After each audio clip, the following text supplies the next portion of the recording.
عمران خان ابھی تک اپنی راجدھانی کے معاملات کنٹرول کرنے میں ناکام نظر آتے ہیں۔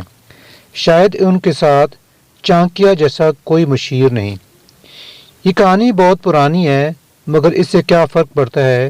کہانیاں تو ایک جیسی رہتی ہیں، بس وقت کے ساتھ کردار بدل جاتے ہیں۔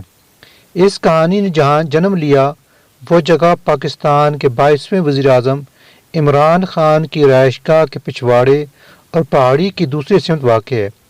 واقعہ لگ بھگ 23.5 صدیاں پرانا ہے۔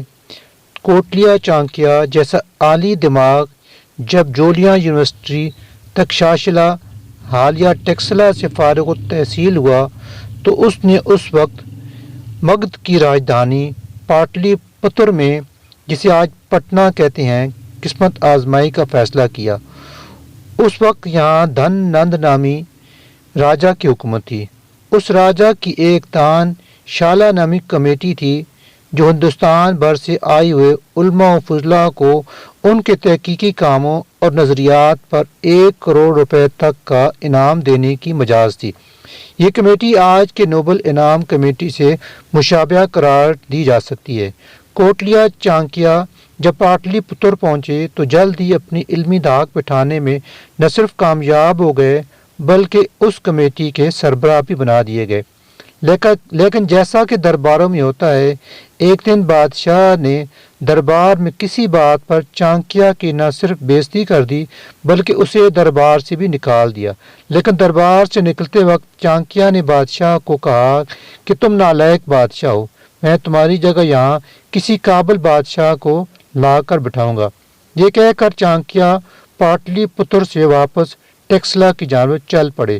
راستے میں انہوں نے دیکھا کہ کچھ بچے ایک فرضی دربار لگا کر بیٹھے ہیں۔ انہوں نے ایک بادشاہ بنایا ہوا ہے جس کے سامنے مسائل پیش کیے جاتے ہیں اور وہ آگے سے ہدایت دیتا ہے۔ چانکیہ ان بچوں کی کارگزاری دیکھنے چھپ کر بیٹھ جاتے ہیں۔ انہیں بادشاہ کا کردار ادا کرنے والے بچے کی معاملہ فہمی اس قدر متاثر کرتی ہے کہ وہ اس بچے سے ملتے ہیں، اس سے سوال جواب کرتے ہیں۔ بچہ انہیں بتاتا ہے کہ وہ لاوارث ہے اور اپنے مالک کا ریوڑ چراتا ہے۔ چانکیہ اس بچے کو مالک سے خرید کر اپنے ساتھ ٹیکسلا لے آتے ہیں۔ اس بچے کا نام چندر گپت موریہ تھا۔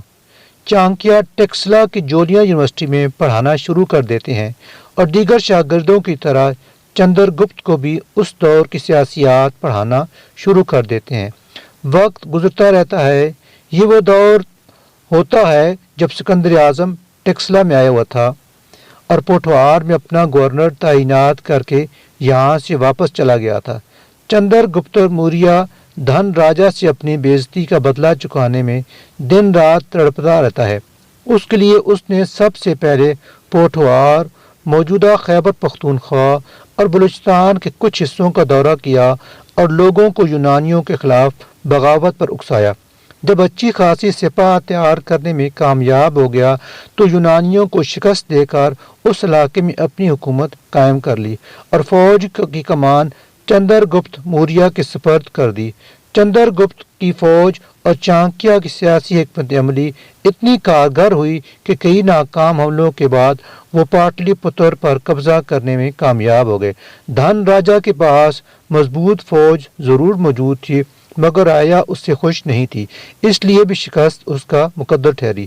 جب پاٹلی پتر کے تخت پر چندر گپت موریہ تخت نشین ہوا تو عملی طور پر امور سلطنت کی ذمہ داری چانکیہ کے پاس ہی تھی، کیونکہ چندر گپت موریہ جیسے لاوارث بچے کو مگدھ جیسی ریاست کا حکمران بنانے کے پیچھے چانکیہ کا ہی دست کمال تھا۔